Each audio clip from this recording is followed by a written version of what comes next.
Welcome to daily news analysis session. So ഇന്നത്തെ DNS സെഷനിൽ നമുക്ക് ഡിസ്കസ് ചെയ്യാൻ പോകുന്ന ആർട്ടിക്കിൾസിന്റെ ഓവർവ്യൂ നമുക്ക് ഫസ്റ്റ് ഓഫ് ഓൾ നോക്കാം. സോ ഫസ്റ്റ് ആൻഡ് ഫോർമോസ്റ്റ് നമ്മൾ ഡിസ്കസ് ചെയ്യുന്ന ഹിന്ദുവിന്റെ ബിസിനസ് ലൈനിലെ ആർട്ടിക്കലിന്റെ എഡിറ്റോറിയൽ പേജിൽ വന്നിരിക്കുന്ന ആർട്ടിക്കിളാണ്. Will reciprocal tariff be a concern for agri trade എന്നാണ് ഈ ഒരു ആർട്ടിക്കലിന്റെ ഹെഡ്ലൈൻ ആയിട്ട് മാറിയിരിക്കുന്നത്. അപ്പോൾ ഈ ഓവർവ്യൂവിന് ശേഷം നമുക്ക് ഈ പറഞ്ഞ ഇതിൽ ഈ ടോപ്പിക്സ് വിശദമായിട്ട് ഡിസ്കസ് ചെയ്യാം. ഇനി ആ ഒരു ഡിസ്കഷൻ സമയത്ത് നമ്മൾ ചർച്ച ചെയ്യാൻ പോകുന്ന അല്ലെങ്കിൽ അതിനകത്തെ പ്രധാനപ്പെട്ട ടോപ്പിക്സ് ആയിട്ട് നമ്മൾ ഡിസ്കസ് ചെയ്യാൻ പോകുന്ന കാര്യങ്ങൾ first and foremost reciprocal tariff എന്താണെന്നുള്ള കാര്യം നമുക്കറിയണം. ഏകദേശം നിങ്ങൾ വാർത്തയിലൊക്കെ റീസെന്റ് കേട്ടിട്ടുണ്ടാവുമായിരിക്കും, അമേരിക്ക ഇന്ത്യയുടെ മുകളിൽ ഈ റെസിപ്രോക്കൽ താരിഫ് ഈടാക്കാൻ പോകുന്നു എന്ന രീതിയിലേക്ക് വാർത്ത വരുന്നുണ്ട്. അപ്പൊ അതുകൊണ്ട് തന്നെ ഈ റെസിപ്രോക്കൽ താരിഫ് എന്താ നമുക്ക് അറിഞ്ഞിരിക്കണം. എങ്കിൽ മാത്രമേ ഉള്ളൂ അങ്ങനെ ഈടാക്കുന്ന ടാക്സിലൂടെ ഇന്ത്യയിലേക്ക് എന്ത് മീൻസ് നെഗറ്റീവ് ഇമ്പാക്റ്റുകളായിരിക്കും ഇന്ത്യൻ എക്കണോമിക് ഉണ്ടാകാൻ പോകുന്നത്. എസ്പെഷ്യലി ഇന്ത്യയിൽ നിന്ന് നമ്മൾ പ്രധാനമായിട്ട് കയറ്റുമതി ചെയ്യുന്ന അരി, അത് basmati as well as non basmati rice, പിന്നെ ഈ പറഞ്ഞ പോലെ മീറ്റ് പ്രൊഡക്ട്സ്, മറൈൻ പ്രൊഡക്ട്സ്, ഇതൊക്കെയാണ് നമ്മൾ പ്രധാനമായിട്ട് അമേരിക്കയിലേക്ക് ഇവിടുന്ന് കയറ്റുമതി ചെയ്യുന്ന അഗ്രി പ്രൊഡക്ട്സ് എന്ന് പറയുകയാണെങ്കിൽ. അപ്പൊ ഇത്തരത്തിലുള്ള എക്സ്പോർട്ടിന് എന്തായിരിക്കും സംഭവിക്കാൻ പോകുന്നത് തുടങ്ങിയ കാര്യങ്ങളൊക്കെ ഡീറ്റെയിൽ ആയിട്ട് നമുക്ക് ഇവിടെ മനസ്സിലാക്കേണ്ടതുണ്ട്. ഈ ഒരു ടോപ്പിക് എക്കണോമിക്സുമായിട്ട് ബന്ധപ്പെട്ട് ഡിസ്കസ് ചെയ്യുന്ന കാരണം തന്നെ മെയിൻസിന്റെ പെർസ്പെക്ടീവിൽ ജനറൽ സ്റ്റഡീസ് പേപ്പർ 3യുടെ പോയിന്റ് ഓഫ് വ്യൂ ആയിരിക്കും ഈ ഒരു ടോപ്പിക്കിന് നമ്മൾ ഡിസ്കസ് ചെയ്യുന്നത്. സെക്കൻഡ് നമ്മൾ ഡിസ്കസ് ചെയ്യാൻ പോകുന്ന ടോപ്പിക്കും ഇൻഡെപ്ത് അനാലിസിസ് ആവശ്യമുള്ളതാണ്. വിച്ച് മീൻസ് എഡിറ്റോറിയൽ പേജിലെ സെക്ഷൻസ് ആർട്ടിക്കിൾസ് ആയിരിക്കും നമ്മൾ ഇൻഡെപ്ത് അനാലിസിസ് സെഷൻസ് ആയിട്ട് കൈകാര്യം ചെയ്യുന്നു. നമ്മൾ തൊട്ട് മുമ്പ് കണ്ട ബിസിനസ് ലൈൻ പത്രത്തിൽ നമ്മൾ പറഞ്ഞിട്ടുണ്ടായിരുന്നു. ഇപ്പം ഈ ഒരു ആർട്ടിക്കിൾ നമുക്ക് കാണാൻ സാധിക്കുന്ന ഹിന്ദു ന്യൂസ് പേപ്പറിലെയാണ്. ഹിന്ദു ന്യൂസ് പേപ്പറിലെ എഡിറ്റോറിയൽ വന്നിരിക്കുന്ന ആർട്ടിക്കിളാണ് tackling the disinformation threat in India എന്നുള്ളതാണ് ഇതിന്റെ മെയിൻ ടോപ്പിക് ആയിട്ട് മാറിയിരിക്കുന്നത്. അപ്പോൾ ഈ ഒരു ടോപ്പിക്കിന്റെ ഡിസ്കഷൻ സമയത്ത് നമ്മൾ പ്രധാനമായിട്ടും നോക്കുന്നത് എന്താണ് ഈ ടാക്ലിംഗ് മീൻസ്, എന്താണ് ഡിസ്ഇൻഫർമേഷൻ ഉള്ള കാര്യം. അതുപോലെ തന്നെ നമ്മൾ പലപ്പോഴും വാർത്തകൾ കാണാൻ പറ്റുന്ന ഇതിനോട് സിമിലാരിറ്റി ഉള്ള ഒരു വാക്കാണ് മിസ്ഇൻഫർമേഷൻ. ആക്ച്വലി ഇപ്പൊ തമ്മിൽ ചെറിയ വ്യത്യാസമുണ്ട്. മിസ്ഇൻഫർമേഷനും ഡിസ്ഇൻഫർമേഷനും തമ്മിൽ ചെറിയൊരു വ്യത്യാസമുണ്ട്. അപ്പൊ ആ ഒരു വ്യത്യാസം എന്താണെന്നുള്ളത് മനസ്സിലാക്കണം. ഇതിൽ കുറച്ചുകൂടെ ഹാർംഫുൾ ആയിട്ടുള്ള കമ്പോണന്റ് എന്ന് പറയുന്നത് ഡിസ്ഇൻഫർമേഷൻ ആണ്. അപ്പോൾ ഈ ഡിസ്ഇൻഫർമേഷൻ എങ്ങനെയായിരിക്കണം നമുക്ക് ഇവിടെ തടയേണ്ടത്, അതിനുവേണ്ടി ഗവൺമെന്റ് എന്തൊക്കെ കാര്യങ്ങൾ ചെയ്യാൻ സാധിക്കും തുടങ്ങിയ കാര്യങ്ങളൊക്കെ ആയിരിക്കും നമുക്ക് ആ ടോപ്പിക്കിന്റെ ഇൻഡെപ്ത് അനാലിസിസ് സെഷനിൽ നമ്മൾ കൈകാര്യം ചെയ്യുന്നത്. അതുകൊണ്ട് തന്നെ ഇത് പോളിറ്റി അതുപോലെ ഗവേണൻസ് റിലേറ്റഡ് ആയിട്ട് വരുന്ന ഒരു സബ്ജക്ട് ആയതുകൊണ്ട് തന്നെയാണ് നമ്മൾ ജനറൽ സ്റ്റഡീസ് പേപ്പർ 2ന്റെ പോയിന്റ് ഓഫ് വ്യൂ ഈ ഒരു ടോപ്പിക്കിനെ നമ്മൾ ഡിസ്കസ് ചെയ്യുന്നത്. ഓക്കെ, ഇതിനുശേഷം ഈ രണ്ട് ആർട്ടിക്കിളിന് ശേഷം നമ്മൾ ഡിസ്കസ് ചെയ്യുന്ന പ്രിലിംസ് ഓറിയന്റഡ് ആയിട്ടുള്ള ഫാക്ടുകളെ കുറിച്ചിട്ടാണ്. അതിൽ പ്രധാനപ്പെട്ട ഒരു ആർട്ടിക്കിൾ വന്നിട്ടുണ്ടായിരുന്നത് house panel suggest racing the creamy layer limit from 8 lakh rupees എന്നുള്ള ആർട്ടിക്കിൾ വന്നിട്ടുണ്ട്. അതായത് നമുക്ക് നിലവിൽ ഈ പറഞ്ഞ OBC റിസർവേഷൻസ് ഒക്കെ തന്നെ കിട്ടുന്നുണ്ടെങ്കിൽ ആ ഒരു creamy layer non creamy layer പരിധിയൊക്കെ ഉണ്ടല്ലോ, അതിൽ 8 lakhs മുകളിലുള്ള ആളുകളെയാണ് നമ്മൾ ക്രീമി ലെയർ പട്ടികയിലേക്ക് ഉൾപ്പെടുത്തിയിരിക്കുന്നത്. അതിന് താഴത്തേക്കുള്ള നോൺ ക്രീമി ലെയർ പെടുന്ന ആളുകൾക്ക് നമുക്ക് OBC റിസർവേഷൻസ് കിട്ടത്തുള്ളൂ. അപ്പൊ അതുകൊണ്ട് തന്നെ ഇപ്പൊ ആ 8 lakhs എന്നുള്ള ലിമിറ്റ് ഉയർത്തണം എന്ന രീതിയിൽ ഹൗസ് പാനൽ സജസ്റ്റ് ചെയ്തിട്ടുണ്ട്. അപ്പൊ ഈ ഒരു ടോപ്പിക്ക് നമ്മൾ ഡിസ്കസ് ചെയ്യുമ്പോൾ പ്രിലിംസിന്റെ പെർസ്പെക്ടീവ് ഡിസ്കസ് ചെയ്യുമ്പോൾ ഇന്ത്യൻ പൊളിറ്റിയുടെ പോയിന്റ് ഓഫ് വ്യൂ ആണ്. അവിടെ നമുക്ക് ഈ കൺസെപ്റ്റ് ആണ് എന്താണ് ക്രീമി ലെയർ, അതുപോലെ എന്താണ് ഈ നോൺ ക്രീമി ലെയർ എന്നുള്ള കൺസെപ്റ്റ്, ആ ഒരു കൺസെപ്റ്റ് ഉരുത്തിരിഞ്ഞു വന്ന സുപ്രീം കോടതിയുടെ ജഡ്ജ്മെന്റ് എന്താണ് തുടങ്ങിയ കാര്യങ്ങളൊക്കെയാണ് പ്രധാനമായിട്ടും പ്രിലിംസിന്റെ പെർസ്പെക്ടീവ് നമുക്ക് അവിടെ പഠിക്കേണ്ടതായിട്ടുള്ളത്. ദെൻ ലാസ്റ്റ് നമ്മൾ ഡിസ്കസ് ചെയ്യാൻ പോകുന്നു പറഞ്ഞ രീതിയിലുള്ള ടോപ്പിക് തന്നെയാണ്, ഫിലിംസിന്റെ ഫാക്ട് തന്നെയാണ്. അതിൽ ഈ പറഞ്ഞിരിക്കുന്ന വാർത്ത വന്നിട്ടുണ്ടായിരുന്നു, Rajya Sabha passes bill for solving airline lessor disputes എന്ന രീതിയിൽ വാർത്ത വന്നിട്ടുണ്ട്. ഈ ഒരു ടോപ്പിക്കിനകത്ത് രാജ്യസഭ ഒരു ബില്ല് പാസ് ചെയ്തു എന്ന രീതിയിൽ വാർത്ത വന്നു. ഇപ്പൊ ലോക്സഭയും കൂടെ പാസ് ചെയ്യേണ്ടതായിട്ടുണ്ട്, ലാസ്റ്റ് പ്രസിഡന്റ് ഒപ്പുവെക്കേണ്ടതായിട്ടുണ്ട്. എനിവേ ഈ ഒരു ടോപ്പിക്കിൽ വന്നിരിക്കുന്ന ഒരു ടെർമിനോളജി ഉണ്ട്, കേപ്പ് ടൗൺ കൺവെൻഷൻ. ആ ഒരു ടേം അല്ലെങ്കിൽ എന്താണ് കേപ്പ് ടൗൺ കൺവെൻഷൻ എന്നുള്ളത് നമുക്ക് പ്രിലിംസിന് ആവശ്യമായിട്ട് മാറിയേക്കാം. അപ്പൊ അവിടെ നമുക്ക് ആ ഒരു ടോപ്പിക് ഡിസ്കസ് ചെയ്യുന്ന സമയത്ത് എന്താണ് ഈ കേപ്പ് ടൗൺ കൺവെൻഷൻ, അതിലൂടെ എന്ത് ബെനിഫിറ്റ് ആയിരിക്കും നമുക്ക് ഇവിടെ എക്കണോമിക് ഉണ്ടാകാൻ പോകുന്ന തുടങ്ങിയ കാര്യങ്ങളൊക്കെ നമുക്ക് ഡിസ്കസ് ചെയ്യാം. സോ ഇങ്ങനെ ഒരു കേപ്പ് ടൗൺ കൺവെൻഷൻ എഗ്രിമെന്റ് ഒക്കെ ആയിട്ട് ബന്ധപ്പെട്ട് ഡിസ്കസ് ചെയ്യുന്ന കാരണം തന്നെ നമുക്ക് പ്രിലിംസിന്റെ ടോപ്പിക് ഉണ്ട് ഇന്റർനാഷണൽ എഗ്രിമെന്റ്സ്. ആ ഒരു ടോപ്പിക്കിനെ വിത്ത് റെസ്പെക്ട് ആയിട്ടായിരിക്കും നമ്മൾ ഈ ഒരു ആർട്ടിക്കിൾ ഡിസ്കസ് ചെയ്യുന്നത്. പിന്നെ എല്ലാ ദിവസത്തെ പോലെ നമ്മൾ ആർട്ടിക്കിൾസ് പഠിച്ചതിന് ശേഷം ഡിസ്കസ് ചെയ്തതിനു ശേഷം അതിൽ നിന്നും ഒരു മോഡൽ MCQ കൂടെ സോൾവ് ചെയ്തായിരിക്കും നമ്മൾ സെഷൻ ലാസ്റ്റ് വൈൻഡ് അപ്പ് ചെയ്യുന്നത്. അപ്പൊ നമുക്ക് ഡീറ്റെയിൽ ആയിട്ട് അനാലിസിസ് സെഷനിലേക്ക് കിടക്കാം. First of all in depth analysis സെഷനിലേക്കാണ് നമ്മൾ കിടക്കുന്നത്. അതിൽ നമ്മൾ ഡിസ്കസ് ചെയ്യുന്ന എഡിറ്റോറിയൽ പേജിൽ ആർട്ടിക്കിൾസ് ആണ്. സോ ഫസ്റ്റ് വൺ ആണ് ഹിന്ദുവിന്റെ ബിസിനസ് ലൈൻ വന്ന ആർട്ടിക്കിൾ. ഞാൻ നേരത്തെ കാണിച്ചിട്ടുണ്ടായിരുന്നു, ഓർക്കുന്നുണ്ടാവും. Will reciprocal tariff be a concern for agri trade. അപ്പൊ ഞാൻ അത് ആ ഒരു തുടക്ക സമയത്ത് പറഞ്ഞിട്ടുണ്ടായിരുന്നു. ഫസ്റ്റ് ആൻഡ് ഫോർമോസ്റ്റ് നമ്മൾ പഠിക്കാൻ പോകുന്ന എന്തായിരിക്കും ഈ റെസിപ്രോക്കൽ താരിഫ് എന്നുള്ള കാര്യമാണ്. ഓക്കെ, സോ റെസിപ്രോക്കൽ താരിഫ് എന്ന് പറഞ്ഞു കഴിഞ്ഞാൽ താരിഫ് എന്ന് പറഞ്ഞാൽ ബേസിക്കലി ടാക്സ് റേറ്റ്സ് എന്നാണ് ഇപ്പൊ ബേസിക്കലി ഉദ്ദേശിക്കുന്നത്. So taxes imposed by importing country on foreign goods making them more expensive for domestic consumers. അതായത് ചെറിയൊരു ബാക്ക്ഗ്രൗണ്ട് നിങ്ങൾ അറിഞ്ഞിരിക്കണം. എസ്പെഷ്യലി ഇപ്പം US എന്ന് പറഞ്ഞൊരു ഡെവലപ്ഡ് രാജ്യമാണ്. ഇന്ത്യ പോലുള്ള രാജ്യങ്ങൾ ഡെവലപ്പിംഗ് ആയിട്ടുള്ള രാജ്യങ്ങളാണ്. പൊതുവിൽ നമ്മൾ പറയാനുള്ളതാണ്, വേൾഡ് ട്രേഡ് ഓർഗനൈസേഷനൊക്കെ തന്നെ ബേസിക് ക്രൈറ്റീരിയ പ്രകാരം രാജ്യങ്ങൾ തമ്മിൽ പരസ്പരം പ്രിഫറൻഷ്യൽ ട്രീറ്റ്മെന്റോ കാര്യങ്ങളോ ഒന്നും തന്നെ ചെയ്യാനായിട്ട് പാടില്ല. അതായത് ഒരു രാജ്യങ്ങൾക്കായിട്ട് പ്രത്യേകമായിട്ട് ഒരു പരിഗണന കൊടുക്കാൻ പാടില്ല എന്ന് വേൾഡ് ട്രേഡ് ഓർഗനൈസേഷൻ പറയുന്നുണ്ട്, റൂൾസിനകത്ത് പറയുന്നുണ്ട്. പക്ഷേ at last world trade organisation തന്നെ പറയുന്നുണ്ട്, ഡെവലപ്ഡ് കൺട്രീസിന് വേണമെങ്കിൽ ആർക്ക് പ്രിഫറൻഷ്യൽ ആയിട്ട് ട്രീറ്റ്മെന്റ് കൊടുക്കാനായിട്ട് സാധിക്കും, ഈ ഡെവലപ്പിംഗ് ആയിട്ടുള്ള രാജ്യങ്ങൾക്ക് കൊടുക്കാനായിട്ട് സാധിക്കും. കാരണം അവരെ നമ്മൾ സാമ്പത്തികപരമായിട്ട് എക്കണോമിക്കലി അവരെ നമ്മൾ അപ്ലിഫ്റ്റ് ചെയ്യുന്നതിന്റെ ഭാഗമായിട്ട് വേണമെങ്കിൽ അങ്ങനെ ഒരു നീക്കങ്ങൾ നടത്താൻ പറ്റും. അതിന്റെ ഭാഗമായിട്ട് US ഗവൺമെന്റ് ഒരുപാട് രാജ്യങ്ങൾക്ക് ഇത്തരത്തിലുള്ള special and differential treatment methodology adopt ചെയ്ത് വരുന്നുണ്ടായിരുന്നു. അങ്ങനെ ഒരു പരിഗണന കിട്ടുന്ന ഒരു രാജ്യം തന്നെയാണ് നമ്മുടെ ഇന്ത്യ എന്ന് പറയുന്നത്. ആ പരിഗണനയുടെ പ്രത്യേകത മനസ്സിലാക്കണമെങ്കിൽ ഇപ്പൊ നമ്മൾ നോക്കിയാൽ മതി, ഇവിടെ നമുക്ക് റേറ്റുകൾ കാണാൻ സാധിക്കും. ഇന്ത്യ ഈ പറഞ്ഞ രീതിയിൽ അമേരിക്കയിൽ നിന്നും അമേരിക്ക എക്സ്പോർട്ട് ചെയ്യുന്ന വസ്തുക്കൾ മീൻസ് അമേരിക്കയുടെ പ്രധാനപ്പെട്ട ഒരു എക്സ്പോർട്ട് ഡെസ്റ്റിനേഷൻ കൂടിയാണ് ഇന്ത്യ. നേരെ തിരിച്ച് നമുക്ക് പറയാം ഇന്ത്യയുടെ one of the export destination കൂടിയാണ് US എന്ന് പറയുന്നത്. ഇന്ത്യയുടെ വൺ എന്ന് പറയാൻ പറ്റത്തില്ല, ഇന്ത്യയുടെ മേജർ എക്സ്പോർട്ട് ഡെസ്റ്റിനേഷൻ തന്നെ പറയേണ്ടി വരും. ബിക്കോസ് ബാലൻസ് ഓഫ് പേയ്മെന്റ് ഒക്കെ എടുത്ത് നോക്കുമ്പോഴേക്കും മീൻസ് നമ്മൾ ഈ ട്രേഡുകളൊക്കെ നടത്തിയതിന് ശേഷം ലാസ്റ്റ് നമ്മൾ ചെക്ക് ചെയ്യുന്ന ബാലൻസ് ചെക്ക് ചെയ്യുമ്പോഴേക്കും ആ ബാലൻസ് ഓഫ് ട്രേഡ് ഒക്കെ നമ്മൾ ചെക്ക് ചെയ്യുകയാണെങ്കിൽ നമുക്ക് കാണാൻ സാധിക്കും ഇന്ത്യക്ക് ബാലൻസ് ഓഫ് ട്രേഡിൽ സർപ്ലസ് ഉള്ള പോസിറ്റീവ്, അതായത് ട്രേഡ് എക്സ്പോർട്ടും ഇമ്പോർട്ടും ചെയ്ത് കഴിഞ്ഞിട്ടുള്ള ബാക്കി ബാലൻസ് നോക്കുമ്പോഴേക്കും ഇന്ത്യക്ക് സർപ്ലസ് ഉള്ള ഒരേ ഒരു രാജ്യമാണ് നിലവിലുള്ളത്, അത് US ആണ്.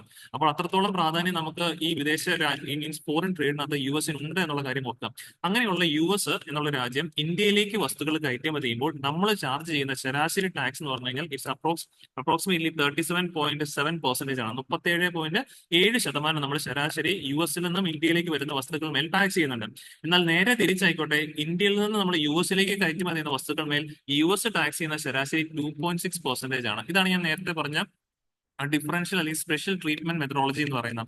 എന്തിനാണ് ഇങ്ങനെ ചെയ്യുന്നതെന്ന് ചോദിച്ചു കഴിഞ്ഞാൽ ആ ഡെവലപ്പിംഗ് രാജ്യങ്ങൾക്ക് അവിടത്തേക്ക് വരുന്ന വസ്തുക്കൾ മേൽ അധികം തുക ആകത്തില്ല. ഇപ്പൊ നമ്മൾ പറയുന്ന 2% ടാക്സ് എന്ന് പറയുമ്പോഴേക്കും ഇപ്പൊ 100 രൂപയുടെ ഒരു വസ്തു നമ്മൾ അമേരിക്കയിലേക്ക് കയറ്റുമതി ചെയ്യുകയാണെങ്കിൽ ആ അമേരിക്കയിലേക്ക് എത്തിച്ച് കഴിയുമ്പോഴേക്കും അതിന്മേൽ വീണ്ടും ഒരു 2% നികുതി കൂടെ വരും. അപ്പൊ ടോട്ടലി അതിന്റെ പ്രൈസ് എത്രയായിട്ട് മാറും? 102 rupees ആയിട്ട് മാറും. അതേ സ്ഥാനത്ത് നമ്മൾ ഹൈ താരിഫ് ആഡ് ചെയ്യുവാണെങ്കിൽ ഇപ്പൊ ഇന്ത്യയിൽ നിന്ന് വരുന്ന വസ്തുക്കൾ മേൽ 40% ടാക്സ് ഒക്കെ US ആഡ് ചെയ്യുവാണെങ്കിൽ അതിന്റെ ഫൈനൽ പ്രൈസ് 100ഉം 40ഉം കൂടെ ചേർക്കുമ്പോഴേക്കും 140 രൂപയായിട്ട് മാറാൻ ചാൻസ് ഉണ്ട്. ഇങ്ങനെ വന്നു കഴിയുമ്പോൾ ലോക്കൽ മാർക്കറ്റിൽ നമ്മുടെ പ്രൊഡക്റ്റുകൾക്കുള്ള സ്വീകാര്യത നഷ്ടപ്പെടാനുള്ള ചാൻസുകൾ വളരെ വളരെ കൂടുതലാണ്. Because ultimately we the consumers അല്ലെങ്കിൽ people are highly concerned on the price of products. സാധനങ്ങളുടെ പ്രൈസിന്മേൽ നമ്മൾ വളരെയധികം കൺസേൺഡ് ആണ്. ഇപ്പൊ ഇന്ത്യ ഇവിടുന്ന് നമ്മൾ കയറ്റുമതി ചെയ്യുന്ന ഇപ്പം ബസ്മതി റൈസ് തന്നെ ഒരു എക്സാമ്പിൾ എടുക്കാം. ഞാൻ നേരത്തെ പറഞ്ഞ പോലെ അപ്പൊ ബസ്മതി റൈസ് നമ്മൾ ഇവിടുന്ന് അങ്ങോട്ട് കയറ്റുമതി ചെയ്യുമ്പോൾ അമേരിക്കയിൽ എത്തുമ്പോൾ അതിന്മേൽ ഈടാക്കുന്നത് 2% നികുതിയാണ് ഈടാക്കുന്നത്. അപ്പോൾ 100 രൂപയുടെ വിലയാന്ന് വിചാരിക്കുക ബസ്മതി റൈസിൽ. അപ്പൊ മാർക്കറ്റിൽ അത് അവൈലബിൾ ആകുന്ന 102 രൂപ, അപ്രോക്സിമേറ്റ്ലി 102 രൂപയ്ക്കായിരിക്കും. ഇനി മാർക്കറ്റിൽ ഇന്ത്യൻ മെയ്ഡ് ബസ്മതി റൈസ് മാത്രമായിരിക്കില്ല ഉണ്ടാവുക, ഒരുപാട് രാജ്യങ്ങളിൽ നിന്ന് വരുന്ന റൈസുകൾ അവിടെ ഉണ്ടാകാൻ ചാൻസ് ഉണ്ട്. അവിടങ്ങളിൽ താരതമ്യേന ആളുകൾ നോക്കുമ്പോൾ പ്രൈസ് താരതമ്യേന കുറവുള്ള ഏതിനാണോ കൂടുതൽ അവർ പ്രിഫറൻസ് കൊടുക്കാറുണ്ട്. ഇവിടങ്ങളിൽ കുറച്ച് ടാക്സ് ആണ് ഈടാക്കുന്നതെങ്കിൽ നമ്മുടെ രാജ്യത്ത് നിന്ന് വരുന്ന വസ്തുക്കൾ മേലെ പ്രൈസ് കുറയാനും ചാൻസ് ഉണ്ട്, അത് കൂടുതൽ ആളുകൾ വാങ്ങാനായിട്ടുള്ള ചാൻസ് ഉണ്ട്. വിച്ച് മീൻസ് നമ്മുടെ ഗുഡ്സ് അവിടെ കൂടുതലായിട്ട് സെല് ചെയ്തു പോകും. അങ്ങനെ വരുമ്പോഴേക്കും നമ്മുടെ ഇവിടെ ഇന്ത്യയിലെ കർഷകർക്ക് ഒരു നല്ല മാർക്കറ്റായിട്ട് ആക്ട് ചെയ്യും. ഇന്ത്യയിൽ മാത്രമല്ല വിൽക്കാൻ സാധിക്കുന്ന അമേരിക്കയിലും അവർക്കത് വിൽക്കാൻ സാധിക്കും. നല്ല എമൗണ്ട് അവർക്ക് റെമ്യൂണറേഷൻ ആയിട്ട് കിട്ടാനും സാധിക്കും. പിന്നെ ഒരുപാട് പേര് ഇവിടെ ജോലി അവസരങ്ങൾ കിട്ടാൻ പറ്റും. അങ്ങനെയൊക്കെ ഒരുപാട് നേട്ടങ്ങൾ കിട്ടാൻ പറ്റും ഇങ്ങനെയുള്ള ചെറിയ പ്രിഫറൻഷ്യൽ ട്രീറ്റ്മെന്റുകൾ നമുക്ക് കിട്ടുവാണെങ്കിൽ. ഇനി US പറയുകയാണ് ഇത്തരത്തിലുള്ള ട്രീറ്റ്മെന്റുകൾ ഞങ്ങൾ ഇനി ആർക്കും കൊടുക്കാൻ പോകുന്നില്ല, ഇവരെന്നെല്ലാം മാറ്റാൻ പോവാണെന്നാണ് പറയുന്നത്.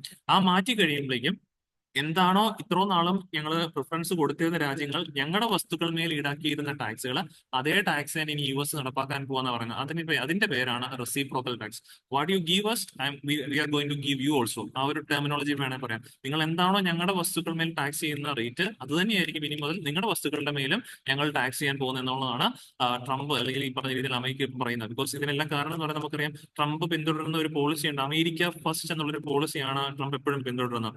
അമേരിക്കയുടെ മുകളിൽ എന്താണോ മീൻസ് അമേരിക്കയുടെ വസ്തുക്കളുടെ മുകളിൽ എന്താണ് അല്ലെങ്കിൽ വസ്തുക്കളായിക്കോട്ടെ എന്തായിക്കോട്ടെ അമേരിക്കയുടെ മുകളിൽ എങ്ങനെയാണോ മറ്റു രാജ്യങ്ങൾ പ്രതികരിക്കുന്നത് അതേ നിലപാട് തന്നെ തിരിച്ച് അങ്ങോട്ടും പ്രതികരിക്കുക എന്നുള്ളത് തന്നെയാണ് ട്രംപിന്റെ ഒരു നിലപാട്. അതിന്റെ ഭാഗമായിട്ടാണ് ഇപ്പോൾ റെസിപ്രോക്കൽ ടാക്സേഷൻ അമേരിക്ക കൊണ്ടുവരുന്നത്. ഇത് ഇന്ത്യയുടെ പുറത്ത് മാത്രമല്ല കേട്ടോ, ഇത്ര നാളും അമേരിക്കയിലേക്ക് വരുന്ന വസ്തുക്കൾ മേൽ ഇന്ത്യക്ക് കിട്ടിയ പോലെ തന്നെ ഒരു പ്രിഫറൻസ് കിട്ടിയിരുന്ന മറ്റു രാജ്യങ്ങളുണ്ട്.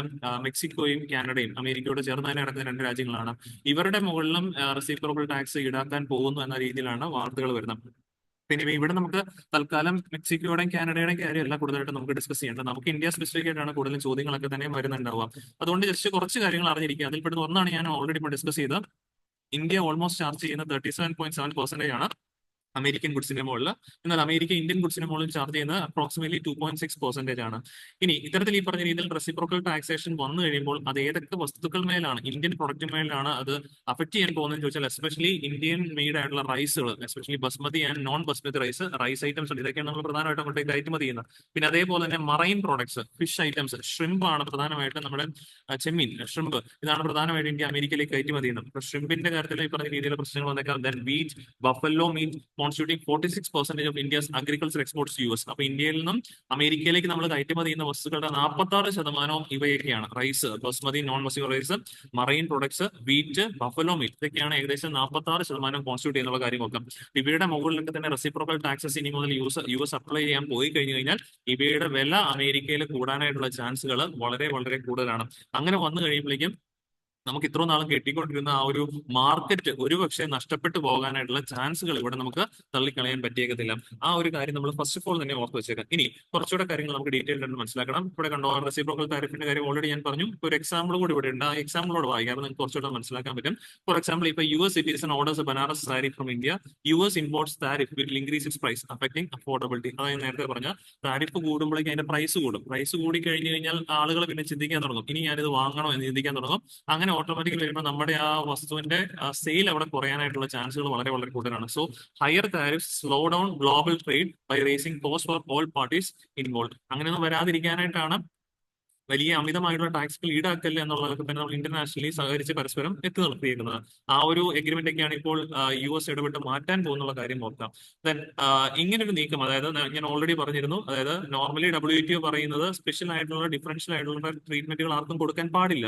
പക്ഷേ ഡെവലപ്പിംഗ് നേഷൻസിന് വേണമെങ്കിൽ കൊടുക്കാം, അവരുടെ ഇൻഡസ്ട്രീസിനെ പ്രൊമോട്ട് ചെയ്യുന്നതിന്റെ ഭാഗമായിട്ട് വേണമെങ്കിൽ കൊടുക്കാം എന്നുള്ളത് WTOയും WTOയുടെ പ്രെഡിസസർ ആയിരുന്ന മുൻഗാമിയായിരുന്ന GATT, general agreement on trade and tariff, GATTും പറയുന്നുണ്ട് എന്നുള്ള കാര്യം കൂടി ഓർത്ത് വെച്ചേക്കാം.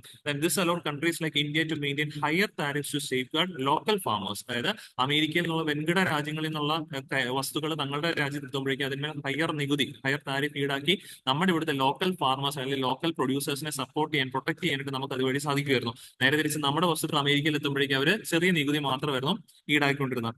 Now things are going to change. And ഈ പറഞ്ഞ രീതിയിൽ ട്രംപിന്റെ ആ ഷിഫ്റ്റ്, റെസിപ്രോക്കൽ താരിഫിലെ ഷിഫ്റ്റ് എന്ന് പറയുമ്പോഴേക്കും ഈ ഒരു പ്രിഫറൻഷ്യൽ ട്രീറ്റ്മെന്റ് എലിമിനേറ്റ് ചെയ്യാനായിട്ടാണ് ട്രംപ് ആഗ്രഹിക്കുന്നത്. And under the system US will impose the same level of tariff, അതാണ് reciprocal, same level of tariff on imports as other nations impose on US exports. And Trump argues this approach is fair. ട്രംപിന്റെ angle ഇത് fair ആയിട്ടാണ് പറയുന്നത്. And this removes the need for complex trade agreements disregarding historical trade agreements designed to protect developing economies. ഇതിനൊന്നും ആവശ്യം ഇനി ഇല്ല എന്നുള്ളതാണ് Trump പറയുന്നത്. ബട്ട് നമുക്ക് അപ്പം ഇതിപ്പോ ട്രംപ് ഇങ്ങനെ ഒരു നീക്കം വെച്ച് കഴിഞ്ഞു കഴിഞ്ഞാൽ നമുക്ക് തെറ്റാന്ന് പറയാൻ പറ്റത്തില്ല. ബിക്കോസ് ഇത് അവരുടെ പോളിസീസ് ആണ്, അല്ലെ? നമുക്ക് ഈ പറഞ്ഞാൽ നമ്മുടെ പോളിസി അല്ലാതെ അവർ മറ്റൊരു രാജ്യത്തിന്റെ പോളിസിയാണ്. അപ്പൊ നമുക്കത് അങ്ങനെ വെക്കാൻ പാടില്ല എന്ന് ഓർപ്പിച്ച് പറയാനും പറ്റത്തില്ല.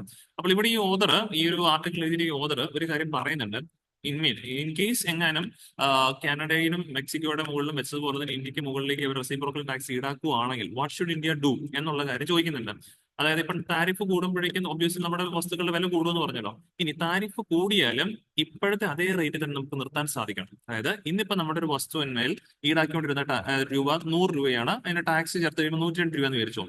നാളെ ടാക്സുകൾ, റെസിപ്രോക്കൽ ടാക്സുകൾ വന്നു കഴിയുമ്പോൾ നമ്മൾ ചാർജ് ചെയ്യുന്ന 37% അവർ ഈടാക്കാൻ തുടങ്ങും. അന്നേരം ഈ 102 പകരം ചിലപ്പോൾ അതിന്റെ ടാക്സിന്റെ അതിന്റെ പ്രൈസ് 140 ആയിട്ട് ഉയരാനുള്ള ചാൻസസ് ഉണ്ട്. അതിന് പകരം even though US reciprocal taxation നടപ്പാക്കി കഴിഞ്ഞാൽ നമ്മുടെ വസ്തുവിന്റെ വില എവിടെ തന്നെ നിൽക്കണം, ഈ 102 തന്നെ നിൽക്കണം. അതിന് വേണ്ടിയിട്ട് നമുക്ക് ചെയ്യാൻ സാധിക്കുന്ന കുറച്ച് കാര്യങ്ങൾ പറയുന്നുണ്ട്. അതെങ്ങനെയാണെന്ന് ചോദിച്ചു കഴിഞ്ഞാൽ ആ ടൈമിലേക്ക് നമ്മുടെ പ്രൊഡക്ഷൻ കോസ്റ്റ് കുറയ്ക്കണം. സാധനത്തിന്റെ ഇപ്പം നമുക്ക് ആ വസ്തു ഉത്പാദിപ്പിക്കാൻ 100 രൂപ ചിലവാകുന്നുണ്ട്. അതിന്റെ സാഹചര്യത്തിൽ അതേ വസ്തു തന്നെ നമുക്ക് ഉത്പാദിപ്പിക്കാൻ ചിലവാകുന്നത് 75 രൂപ ആയിക്കോട്ടെ. ആ 75 രൂപയാണെങ്കിൽ ഇനി മുതൽ ഇവർ ഈ റെസിപ്രോക്കൽ ടാക്സേഷൻ വെച്ച് കഴിയുമ്പോൾ നമ്മുടെ വസ്തുവിന്റെ വില ഏതിലേക്ക് തന്നെ എത്തുന്നോളും 102 രൂപയിലേക്ക് എത്തി നിർത്താനായിട്ട് സാധിക്കും. അതിന് വേണ്ടിയിട്ട് ഇന്ത്യക്ക് എന്തൊക്കെ ചെയ്യാൻ പറ്റുമെന്നുള്ളതാണ് ഓതർ ഈ ആർട്ടിക്കിൾ നമ്മളോട് പറഞ്ഞു നൽകുന്നത്. അതിൽ ഏറ്റവും പ്രധാനപ്പെട്ട ഒരു കാര്യമാണ് നമ്മുടെ ലോജിസ്റ്റിക് ഇംപ്രൂവ്മെന്റ് എന്ന് പറയുന്നത്. ഈവൻ ദോ വേൾഡ് ബാങ്കിന്റെ ലോജിസ്റ്റിക് പെർഫോമൻസ് ഇൻഡെക്സ് റിപ്പോർട്ട്, അത് പ്രിലിംസിന്റെ പോയിന്റ് ആയിട്ട് മാറിയേക്കാം. Logistic performance index report publish ചെയ്യുന്നവരാണ് വേൾഡ് ബാങ്ക് എന്നുള്ള കാര്യം ഓർക്കുക. ഈ വേൾഡ് ബാങ്ക് റിപ്പോർട്ട് പ്രകാരം ലാസ്റ്റ് പബ്ലിഷ് ചെയ്തിരിക്കുന്ന 2023 ഇന്ത്യയുടെ സ്ഥാനം എന്ന് പറയുന്നത് 38ആണ്. അത് പക്ഷേ ഇംപ്രൂവ്മെന്റ് ഉണ്ട്. 2014 ഇന്ത്യയുടെ സ്ഥാനം 54 ആയിരുന്നു. അവിടുന്ന് ലേറ്റസ്റ്റ് ഇന്ത്യക്ക് 38ലേക്ക് എത്താൻ പറ്റി. പക്ഷേ അവിടെ നമ്മൾ ഓർക്കണം, 37 രാജ്യങ്ങൾ ലോജിസ്റ്റിക്സിൽ നമ്മളെക്കാൾ മുൻപന്തിയിൽ നിൽക്കുന്നുണ്ട്. വിച്ച് മീൻസ് ട്രാൻസ്പോർട്ടേഷന്റെ എഫിഷ്യൻസിയൊക്കെയാണ് സൂചിപ്പിക്കുന്നത്, സ്റ്റോറേജിന്റെ എഫിഷ്യൻസീസ്. ഇങ്ങനെയുള്ള കാര്യങ്ങളിൽ പല രാജ്യങ്ങളും especially Canada, China, south Africa, Malaysia ഇവരെല്ലാവരും നമ്മുടെ ഫ്രണ്ടിലാണ് നിൽക്കുന്നത്. അപ്പൊ അങ്ങനെ ആ ലോജിസ്റ്റിക്സ് കുറച്ചുകൂടെ ഇന്ത്യക്ക് മെച്ചപ്പെടുത്താൻ സാധിച്ചു കഴിഞ്ഞു കഴിഞ്ഞാൽ വിച്ച് മീൻസ് കൂടുതൽ വസ്തുക്കൾ സ്റ്റോർ ചെയ്യാൻ പറ്റുക. ഇപ്പൊ നമ്മൾ അമേരിക്കയിൽ കൊണ്ട് ചെല്ലുന്ന പല വസ്തുക്കളും ഈ പറഞ്ഞ രീതിയിൽ നമുക്ക് ലോജിസ്റ്റിക്സ് അത്ര ഇതില്ലാത്ത എഫിഷ്യന്റ് ഇല്ലാത്ത കാരണം പല ഇന്ത്യയിൽ നിന്നും നമ്മൾ അമേരിക്കയിലേക്ക് കയറ്റുമതി ചെയ്യുന്ന എസ്പെഷ്യലി ഫ്രൂട്ട്സ് ഐറ്റംസ്, പെറിഷബിൾ ആയിട്ടുള്ള വസ്തുക്കൾ പലതും ചീഞ്ഞു പോകാറുണ്ട്. അങ്ങനെയൊക്കെ വരുന്ന നമ്മുടെ ഐറ്റംസിന്റെ ക്വാളിറ്റിയെ നഷ്ടപ്പെടുന്ന അല്ലെങ്കിൽ പൊതുവെ ഈ പറഞ്ഞ കൺസ്യൂമേഴ്സിന്റെ ഇടയിൽ ഒരു എന്താ പറയാ ഒരു ഇൻഫർമേഷൻ ചിലപ്പോൾ അത് പാസ് ചെയ്യും. ഇന്ത്യയിൽ നിന്നുള്ള വരുന്ന വസ്തുക്കൾക്ക് ക്വാളിറ്റി കുറവാണ്, അങ്ങനെയൊക്കെയുള്ള ഒരു ഇൻഫർമേഷൻസ് പാസ് ചെയ്യാനുള്ള ചാൻസ് ഉണ്ട്. അതിന് പകരം ലോജിസ്റ്റിക്സ് കുറച്ചുകൂടെ നമുക്ക് ഇംപ്രൂവ് ചെയ്യാൻ പറ്റിക്കഴിഞ്ഞാൽ കുറച്ചുകൂടെ കമ്പോണന്റിന്റെ പ്രൈസ് നമുക്ക് സ്റ്റേബിൾ ആക്കി നിർത്താൻ പറ്റും. പിന്നെ നമ്മുടെ കാർഷിക മേഖലയിൽ കൂടുതലും ടെക്നോളജീസിന്റെ അഡോപ്ഷൻ അങ്ങനെയൊക്കെ വരുമ്പോഴേക്കും നമുക്ക് കോസ്റ്റ് ഓഫ് പ്രൊഡക്ഷൻ കുറയ്ക്കാൻ പറ്റും. അങ്ങനെ വന്നെങ്കിൽ മാത്രമേ ഉള്ളൂ നമുക്ക് കറന്റ് ഉണ്ടായിരുന്ന കോസ്റ്റ് ഓഫ് പ്രൊഡക്ഷനിൽ നിന്നും റിഡക്ഷൻസ് വരുത്തി കഴിഞ്ഞു കഴിഞ്ഞാൽ ഈവൻ ദോ അമേരിക്ക എങ്ങനെ റെസിപ്രോക്കൽ ടാക്സ് ഈടാക്കിയാൽ പോലും നമ്മുടെ ഫൈനൽ പ്രൈസ് എന്ന് പറയുന്നത് കറണ്ട് പ്രൈസിനോട് തന്നെ അടുത്ത് നിൽക്കാനുള്ള ചാൻസ് ഉണ്ട്. അങ്ങനെ വന്നു കഴിഞ്ഞു കഴിഞ്ഞാൽ തീർച്ചയായിട്ടും നമ്മുടെ പ്രൊഡക്റ്റിന് ഇപ്പോൾ ഉള്ള സ്വീകാര്യത തന്നെ വീണ്ടും അമേരിക്കയിൽ കിട്ടാനുള്ള ചാൻസുകളും വളരെ വളരെ കൂടുതലാണ് എന്നുള്ളതും ഓതർ പറയുന്നുണ്ട്. സോ അതാണ് ബേസിക്കലി ഇന്ത്യക്ക് ചെയ്യാൻ പറ്റുന്ന റെസിപ്രോക്കൽ താരിഫ് നടപ്പാക്കരുതെന്ന് നമുക്ക് പറയാൻ പറ്റുന്നത്. ബട്ട് നമുക്ക് ചെയ്യാൻ പറ്റുന്നത് നമ്മുടെ കോസ്റ്റ് ഓഫ് പ്രൊഡക്ഷൻ താരതമ്യം കുറയ്ക്കണം. അതിനുവേണ്ടി ചെയ്യാവുന്ന രണ്ട് കാര്യങ്ങളാണ് ഈ ആർട്ടിക്കിൾ ഡിസ്കസ് ചെയ്തിരിക്കുന്നത്. ഒന്ന്, മെഷീനറീസിന്റെ ഉപയോഗം കൂടുതലായിട്ട് വർദ്ധിപ്പിക്കുക ഫാമിംഗ് മേഖലയിൽ. രണ്ടാമതായിട്ട് ലോജിസ്റ്റിക്സിനകത്തും വർധനവ് കൃത്യമായിട്ട് കൊണ്ടുവരിക, മീൻസ് ലോജിസ്റ്റിക്സിനകത്ത് ഇംപ്രൂവ്മെന്റ് കൃത്യമായിട്ട് കൊണ്ടുവരിക. ഇത് രണ്ടും ചെയ്ത് കഴിഞ്ഞാൽ താരതമ്യം ഇന്ത്യക്ക് ചെലവ് കുറഞ്ഞ രീതിയിൽ വസ്തുക്കൾ ഉത്പാദിപ്പിച്ചെടുക്കാൻ സാധിക്കും.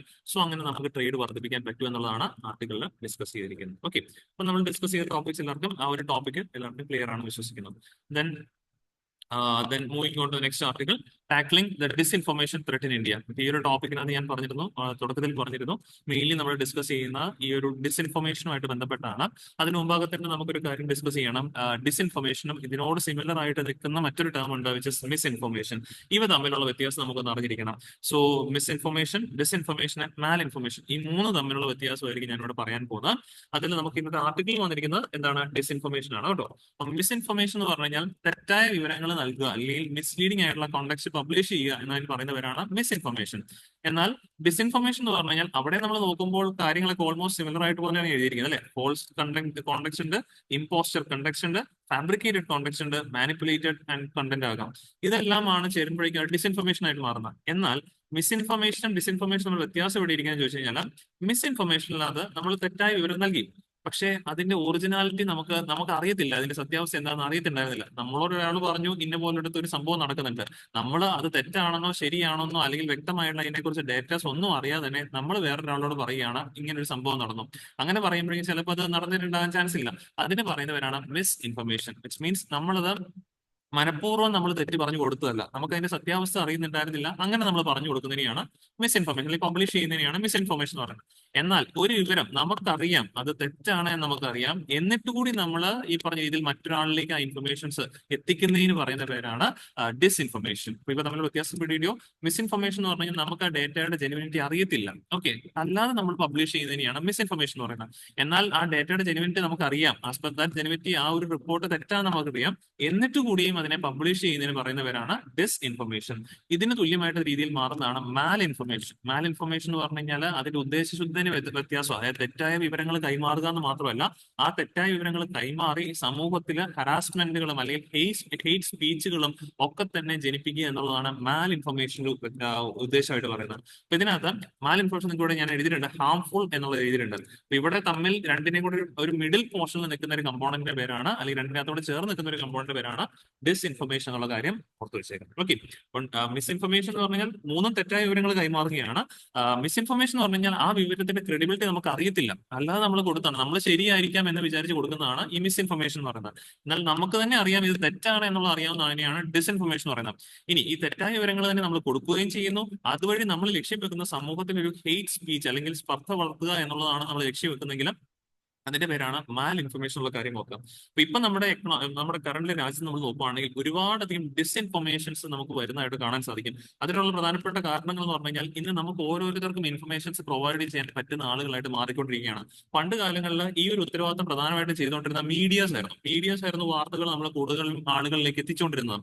ഇന്നിപ്പോൾ എസ്പെഷ്യലി ആഫ്റ്റർ കോവിഡ് നമ്മൾ കൂടുതലായിട്ടും യൂട്യൂബ് ഉപയോഗിക്കാൻ തുടങ്ങി, അല്ലെങ്കിൽ സ്മാർട്ട് ഫോണിന്റെ ഉപയോഗം കൂടുതലായിട്ട് വർദ്ധിച്ചു വരുന്നു. അങ്ങനെയൊക്കെ വന്നു കഴിയുമ്പോൾ നമുക്കറിയാം ഓരോ യൂട്യൂബേഴ്സിനും വേണമെങ്കിൽ ഓരോ വ്യക്തികൾക്കും വേണമെങ്കിൽ ഇന്നിപ്പോൾ സമൂഹത്തിലേക്ക് ഇൻഫർമേഷൻസ് പാസ് ചെയ്യാൻ പറ്റുന്ന ഒരു നിലപാടിലേക്ക് മാറിക്കൊണ്ടിരിക്കുകയാണ്. അത് നല്ലൊരു കാര്യമാണ്. But at the same time ഇങ്ങനെയുള്ള കാര്യങ്ങളോട് ഒരുപാട് ഡിസ്ഇൻഫർമേഷൻസ് നമ്മുടെ നാട്ടിൽ പരക്കുന്നുണ്ട്.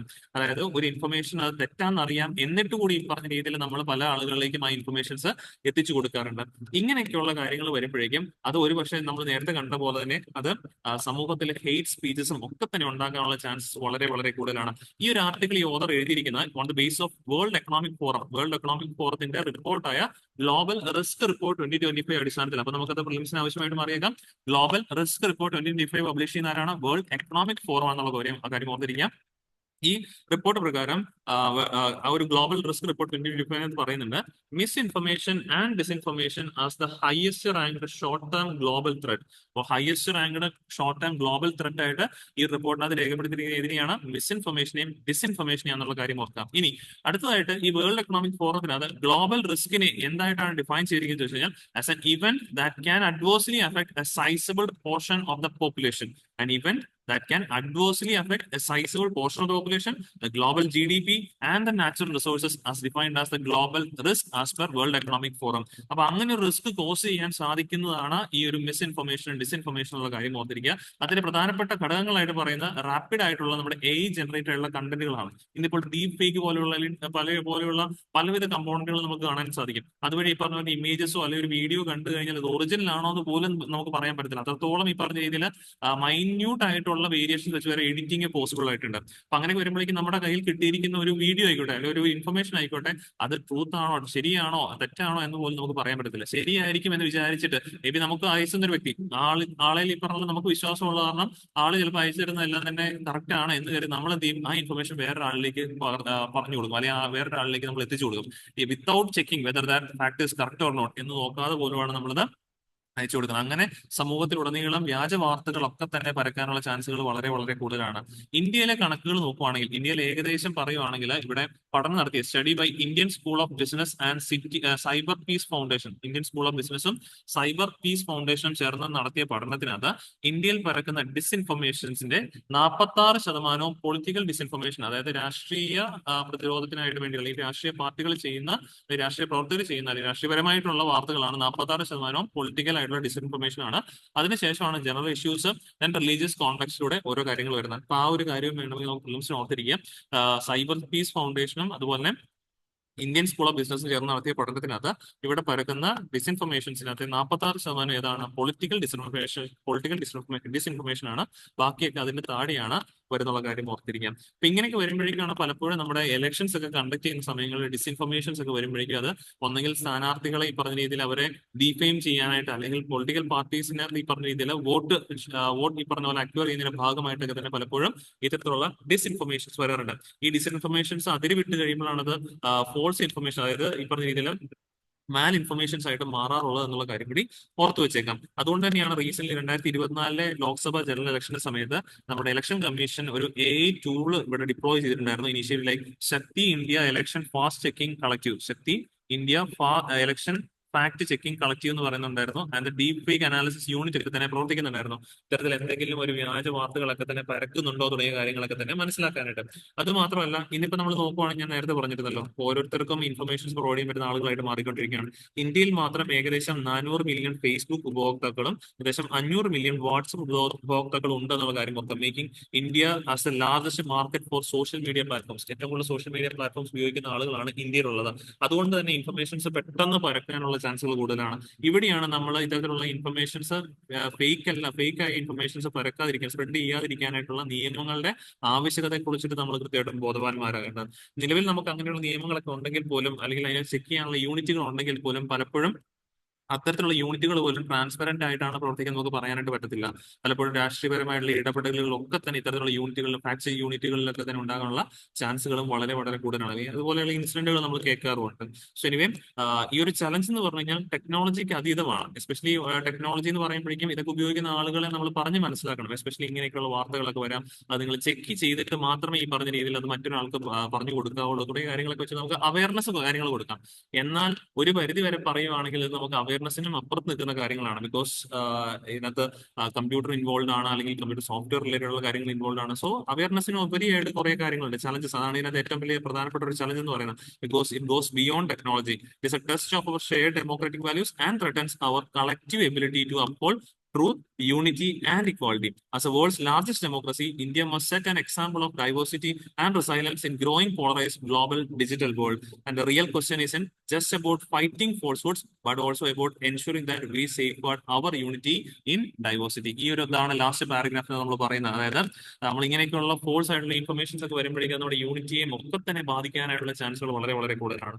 സോ ദ റിയൽ ക്വസ്റ്റ്യൻ എന്ന് പറഞ്ഞു കഴിഞ്ഞാൽ is just about fighting falsehood, തെറ്റായ വിവരങ്ങൾക്കെതിരെ പ്രതികരിക്കുക എന്നത് മാത്രമല്ല, but also about ensuring that we safeguard our unity in diversity. ഇത് നമുക്ക് പരിപാലിക്കാനായിട്ട് സാധിച്ചിരിക്കണം എന്നുള്ളതും കൂടിയാണ് ഈ ആർട്ടിക്കിളിനകത്ത് കൃത്യമായിട്ടും ഓതർ നമ്മളോട് പറഞ്ഞു നൽകുന്നത്. ഓക്കെ, സോ ഒരു ആർട്ടിക്കിൾ ഡിസ്കസ് ചെയ്ത് എല്ലാവർക്കും ക്ലിയർ ആണ് വിഷയം. നമ്മൾ പറഞ്ഞ കാര്യങ്ങളാണ് ഇവിടെ കൂടുതലായിട്ടും എഴുതിയിരിക്കുന്നതാണ്. Then moving on to next topic, prelims based ആയിട്ടുള്ള ഫാക്ടുകളാണ്. House panel suggest racing creamy layer limit from 8 lakh rupees. ഇവിടെ നമ്മൾ മെയിൻലി ഡിസ്കസ് ചെയ്യുന്ന ക്രീമി ലെയറും നോൺ ക്രീമി ലെയറും തമ്മിലുള്ള ആ ഒരു വ്യത്യാസത്തിനെ കുറിച്ചിട്ടാണ്. സോ പ്രധാനമായിട്ട് ഓർത്തിരിക്കാം, പണ്ട് കാലങ്ങളിൽ നമുക്ക് ഈ പറഞ്ഞ രീതിയിൽ മീൻസ് ഇനീഷ്യലി നമ്മുടെ സ്വാതന്ത്ര്യം കിട്ടിയ സമയത്തോട്ട് ഈ ഒരു creamy layer non creamy layer concept ഇല്ല. പിന്നീട് 1970s ഒക്കെ ആയി കഴിഞ്ഞപ്പോഴേക്കാണെങ്കിൽ ഒരു കൺസെപ്റ്റ് ആദ്യമായിട്ട് ഉരുത്തിരിഞ്ഞ് വരാനായിട്ട് തുടങ്ങിയിട്ടുണ്ടായിരുന്നു. അതായത് ക്രീമി ലെയർ എന്നുള്ള കൺസെപ്റ്റ് എസ്പെഷ്യലി OBC ഇടയിൽ വേണം എന്നുള്ള രീതിയിലേക്ക് ആവശ്യങ്ങളൊക്കെ വന്നിട്ടുണ്ടായിരുന്നു. ആൻഡ് ആ ഒരു ടേം, ഈവൻ ആ ഒരു ക്രീമി ലെയർ എന്നുള്ള ടേം പോലും ആദ്യമായിട്ട് ഇൻട്രൊഡ്യൂസ് ചെയ്തത് സത്യനാഥൻ കമ്മിറ്റിയാണ്. സത്യനാഥൻ കമ്മിറ്റി 1971 ആണെന്നുള്ള കാര്യം ഓർത്തിരിക്കാം. അവരാണ് ക്രീമി ലെയർ എന്നുള്ള കൺസെപ്റ്റ് പറഞ്ഞ രീതിയിൽ ഒരു റെക്കമെൻഡേഷൻ ആയിട്ടൊക്കെ തന്നെ കൊടുത്തിട്ടുണ്ടായിരുന്നത്. പിന്നീട് പക്ഷെ അന്ന് ആ സമയത്ത് നടന്നില്ല. പിന്നീട് ഇത് നടക്കാനിടയായ സാഹചര്യം എന്ന് പറഞ്ഞാൽ 1990s ആണ്. ഈ ഒരു കാലഘട്ടത്തിൽ നമ്മൾ ഇവിടെ OBC റിസർവേഷൻ നമ്മൾ അവതരിപ്പിക്കുകയാണ്. OBCസിന് ഈ പറഞ്ഞ രീതിയിൽ ജോബുകളിലും അതുപോലെ എഡ്യൂക്കേഷൻ സ്ഥാപനങ്ങളിലേക്കുള്ള അപ്പോയിന്റ്മെന്റ് ഒക്കെ തന്നെയായിട്ട് 27% റിസർവേഷൻസ് അവതരിപ്പിക്കുന്ന ഒരു സമയം വരികയാണ്. ആ ഒരു സമയത്ത് 1990siലാണത്. ആ ഒരു ടൈം പീരീഡിൽ ആ ഒരു റിസർവേഷനെ ചോദ്യം ചെയ്തുകൊണ്ട് സുപ്രീം കോടതിയിൽ കേസ് പോകുന്നു. ആ കേസാണ് Indira Sawhney versus union W case of 1992. ആ ഒരു കേസിലാണ് സുപ്രീം കോടതി ഡയറക്ട് ചെയ്തത് creamy layer among OBCs be excluded from quota benefits. അതായത് ഒരു ക്രീമി ലെയർ കൺസെപ്റ്റ് കൊണ്ടുവരുന്നു. ആ ക്രീമി ലെയർ പരിധിയിലുള്ള ആളുകൾക്ക് എന്ത് കൊടുക്കാൻ പാടില്ല എന്ന് പറഞ്ഞു OBCസിന്റെ ആ ഒരു ബെനിഫിഷ്യറീസ്, ലൈക്ക് ഈ പറഞ്ഞ ജോലികൾക്കോ അല്ലെങ്കിൽ മീൻ അഡ്മിഷൻ സമയത്തൊക്കെ ഒക്കെ തന്നെ OBCക്ക് കിട്ടുന്ന ആ ഒരു ബെനിഫിറ്റ്സ് ആർക്ക് കൊടുക്കേണ്ട എന്ന് പറഞ്ഞു. ആ ഒരു ക്രീമി ലെയർ കൺസെപ്റ്റ് കൊടുക്കേണ്ട എന്ന് സുപ്രീം കോടതി പറഞ്ഞൊരു കാലഘട്ടമാണ്. അന്ന് ഈ പറഞ്ഞ രീതിയിൽ കേന്ദ്രം ഇടപെട്ട ആ ഒരു ക്രീമി ലെയറിന്റെ ഒരു കൺസെപ്റ്റ് പറഞ്ഞത് 8 lakh rupees ആണ്. ഇത് ആദ്യ കാലഘട്ടത്തിൽ 1 lakh rupees ആയിരുന്നു. അതാണ് പിന്നീട് റിവൈസ് ചെയ്ത് 8 lakh rupeesലേക്ക് എത്തിയത്. ആ ഒരു കറന്റ്ലി പറയുവാണെങ്കിൽ ഇപ്പോഴും നമ്മൾ ആ ലിമിറ്റ് തന്നെയാണ് 8 lakh rupees. 2017 കാലഘട്ടത്തിൽ നമ്മൾ കൊണ്ടുവന്ന 8 lakh rupees ആണ്. ബട്ട് ഈ കേസ് വന്ന സമയത്ത് അതിന് 1 lakh rupees ആയിരുന്നു ലിമിറ്റ് ആയിട്ട് വെച്ചിരുന്നത്. 1 lakh rupeesന് മുകളിലേക്കുള്ള ആളുകൾ ക്രീമി ലെയറും 1 lakh rupeesന് താഴെയുള്ള ആളുകളെയാണ് നോൺ ക്രീമി ലെയറായിട്ട് പരിഗണിച്ചിട്ടുണ്ടായിരുന്നത്. പിന്നീട് ഒരു കാര്യം കൂടെ ഓർത്തിരിക്കണം, സാധാരണഗതിയിൽ നമുക്ക് പ്രൊമോഷൻസിനകത്ത് റിസർവേഷൻസ് ബാധകമല്ല. ബട്ട് 2018 സുപ്രീം കോടതി ബെഞ്ചിനകത്ത് പറഞ്ഞിട്ടുണ്ടായിരുന്നു concept is applicable also for SC/SC communities. ഇവിടെ ഈ കൺസെപ്റ്റ് ആപ്ലിക്കബിൾ എന്ന് പറയുന്നത് നോർമൽ അപ്പോയിന്റ്മെന്റ്സിന്റെ കാര്യത്തിലല്ല, പ്രൊമോഷൻസിന്റെ കാര്യത്തിൽ ഈ പറഞ്ഞ രീതിയിൽ അപ്പോയിന്റ്മെന്റ്സ് SC/SC വിഭാഗത്തിന്റെ ഇടയിൽ നടത്തുമ്പോഴേക്കും ക്രീമി ലെയർ കൺസെപ്റ്റ് കൃത്യമായിട്ട് ചെയ്തിരിക്കണം എന്നുള്ളതും പറയുന്നുണ്ട്. കറന്റ്ലി നോർമൽ ആയിട്ടുള്ള അപ്പോയിന്റ്മെന്റ്സിനകത്ത് ക്രീമി ലെയർ കൺസെപ്റ്റ് ആർക്കും വരുന്നില്ല, SC/SCക്ക് വരുന്നില്ല. ബട്ട് ഗവൺമെന്റ് ആണെങ്കിൽ ഇടപെട്ട് അത് ആ ഒരു നീക്കം അങ്ങോട്ടേക്കും കൂടെ കൊണ്ടുവരാനായിട്ടാണ് ഗവൺമെന്റ്. നമ്മൾ റീസെന്റ് വാർത്തകളൊക്കെ കണ്ടിട്ടുണ്ടായിരുന്നു. As of no creamy layer concept OBCക്ക് ആണെന്നുള്ള കാര്യം ഓർത്തിരിക്കാം. ആൻഡ് കറന്റ്ലി അത് 8 lakh rupees per annum-ആണ്. 2017 ഇത് ഇൻട്രൊഡ്യൂസ് ചെയ്തിട്ടുണ്ടായിരുന്നത്. ബട്ട് ഇതിനകത്തൊക്കെ റിവൈസ് ചെയ്യണം എന്ന് പറയാനുള്ള കാരണം വേറൊന്നുമല്ല. ഇപ്പോൾ 8 lakh rupees എന്ന് പറഞ്ഞാൽ 2017 അവസ്ഥ പോലെയല്ല.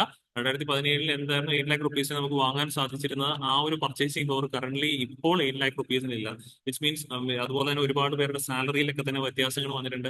അതുകൊണ്ട് തന്നെ ഈ ഒരു 8 lakh rupees പരിധിയിൽ പെട്ടുപോയി എന്നുള്ള കാരണത്താൽ അർഹതപ്പെട്ട ഒരുപാട് പേർക്ക് ഇത് കിട്ടാതെ പോകുന്നവരുണ്ട്. മീൻ റിസർവേഷൻസ് കിട്ടാതെ പോകുന്നവരുണ്ട്.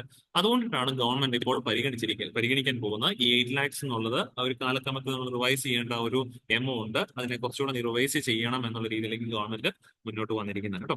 ഇത്രയാണ് ഈ ഒരു ആർട്ടിക്കിൾ നമ്മൾ മനസ്സിലാക്കുന്നത്. Creamy layer non creamy layer concept, I mean ആ ഒരു വരുമാന പരിധിക്ക് മുകളിലുള്ള ആളുകളെയാണ് നമ്മൾ ക്രീമി ലെയർ എന്ന് വിളിക്കുന്നത്. വരുമാന പരിധിക്ക് താഴെയുള്ള ആളുകളെയാണ് നോൺ ക്രീമി ലെയർ എന്ന് വിളിക്കുന്നത്. അതിൽ നോൺ ക്രീമി ലെയറുള്ള ആളുകൾക്ക് മാത്രമേ OBCസിന്റെ ബെനിഫിറ്റ്സ് കിട്ടത്തുള്ളൂ എന്നുള്ള കാര്യം ഓർത്തിരിക്കുക.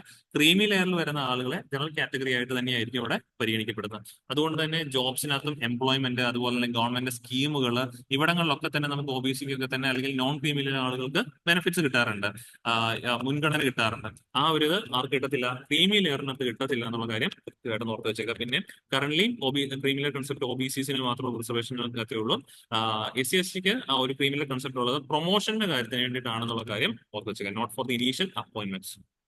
ദാറ്റ്സ് ഓൾ ആ ഒരു ആർട്ടിക്കിൾ നമുക്ക് പ്രിലിംസിന്റെ ബേസിൽ പഠിക്കാനുണ്ടായിരുന്നത്. Then moving on to last topic, Rajya Sabha passes bill for resolving airline lessor disputes എന്നാണ് ആർട്ടിക്കിൾ ഹെഡ്ലൈൻ ആയിട്ട് മാറിയിരിക്കുന്നത്.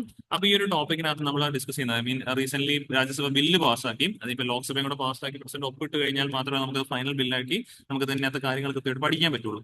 ഇപ്പോൾ ആസഫിന് നമുക്ക് ചെയ്യാൻ പറ്റുന്ന ബില്ല് എന്താണ് എന്നുള്ള ഒബ്ജക്റ്റീവ് കൃത്യമായിട്ട് പഠിക്കുക എന്നുള്ളതാണ് മെയിൻ ചെയ്യേണ്ടത്. ഒബ്ജക്റ്റീവ് എന്ന് ചോദിച്ചു കഴിഞ്ഞാൽ, കറന്റ് നമുക്കറിയാം ഇപ്പം എയർ ഇന്ത്യ എന്നുള്ളൊരു സ്ഥാപനം, ഒരു വിമാന കമ്പനി കറന്റ് ഗവൺമെന്റ് അല്ല, സെൻട്രൽ ഗവൺമെന്റ് അല്ല, ഇപ്പം പ്രൈവറ്റ് കമ്പനിയായി മാറി.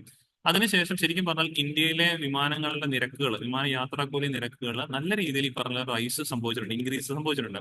എയർലൈൻസിനെ അവർ പറയുവാണെങ്കിൽ, എയർലൈനിന്റെ ഭാഗത്ത് നിന്ന് കിട്ടുന്ന മറുപടി എന്ന് പറഞ്ഞാൽ അവരുടെ കോസ്റ്റ് ഓഫ് ഓപ്പറേഷൻ വർദ്ധിച്ചുകൊണ്ടിരിക്കുകയാണെന്നാണ് അവർ പറയുന്നത്. അതുകൊണ്ടിട്ടാണ് അവർ റേറ്റിന്റെ തന്നെ ടിക്കറ്റ് റേറ്റുകൾ ഉയർത്തിക്കൊണ്ടിരിക്കുന്നതാണ് എയർലൈൻസിന്റെ ഭാഗത്ത് നിന്ന് വരുന്നത്. ഇങ്ങനെ ഒരു കൺസെപ്റ്റിൽ ഗവൺമെന്റ് പരിശോധിച്ച് കഴിഞ്ഞാൽ, പഠനം നടത്തി കഴിഞ്ഞപ്പോഴേക്കാണ് നമ്മുടെ രാജ്യത്തെ എയർലൈൻ ഇൻഡസ്ട്രീസിന് കൂടുതലായിട്ടും ചെലവുകൾ, അവരുടെ ചെലവ് വർദ്ധിക്കുക എന്ന് പറയുന്നുണ്ടല്ലോ, ചെലവുകൾ വരുന്ന പ്രധാനപ്പെട്ട ഒരു ഏരിയ എന്ന് പറഞ്ഞു കഴിഞ്ഞാൽ ഈ വിമാനങ്ങളിൽ ലീസിന് എടുത്തിട്ട് അതിന്റെ റെന്റ് അടച്ചു തീർക്കുക എന്നുള്ളതിനെയാണ് പ്രധാനപ്പെട്ട അവരുടെ ചെലവായിട്ട് പരിഗണിക്കപ്പെടുന്നത്. ബിക്കോസ് ഒരു വിമാന കമ്പനി അവരുടെ ഓപ്പറേഷൻ സ്റ്റാർട്ട് ചെയ്യുമ്പോൾ വിമാനങ്ങൾ അക്വയർ ചെയ്യുന്ന രണ്ട് രീതിയിലാണ്. ഒന്നെങ്കിൽ ലീസിന് എടുക്കും, മീൻസ് നമ്മൾ വാടകയ്ക്ക് എടുക്കുക എന്ന് പറയും, ഒന്നെങ്കിൽ ലീസിന് എടുക്കും, അല്ലെങ്കിൽ സ്വന്തമായിട്ട് വിമാനങ്ങൾ വാങ്ങിക്കും. സ്വന്തമായിട്ട് വിമാനങ്ങൾ വാങ്ങിക്കുക എന്ന് പറഞ്ഞു കഴിഞ്ഞാൽ അത് നല്ലൊരു കോസ്റ്റ് വരുന്നതാണ്. ബിക്കോസ് ഇനീഷ്യലി നല്ല കോസ്റ്റ് ആണ് വിമാനങ്ങളുടെ കാര്യത്തിൽ. പിന്നെ അത് മാത്രമല്ല, അതിന്റെ മെയിൻ്റെനൻസ് അങ്ങനെയൊക്കെയുള്ള ഒരുപാട് പ്രൊസീജിയേഴ്സിലേക്ക് പിന്നെയും പോകേണ്ടതായിട്ടുണ്ട്. എന്നാൽ ലീസിന് എടുക്കുമ്പോൾ ഇങ്ങനെ ഒരുപാട് പ്രശ്നങ്ങളില്ല. ഇപ്പം പുതിയൊരു വിമാനം നിർമ്മിച്ച് കിട്ടണമെങ്കിൽ മാസങ്ങളോളം താമസം എടുക്കും ഓർഡർ കൊടുത്തിട്ട്.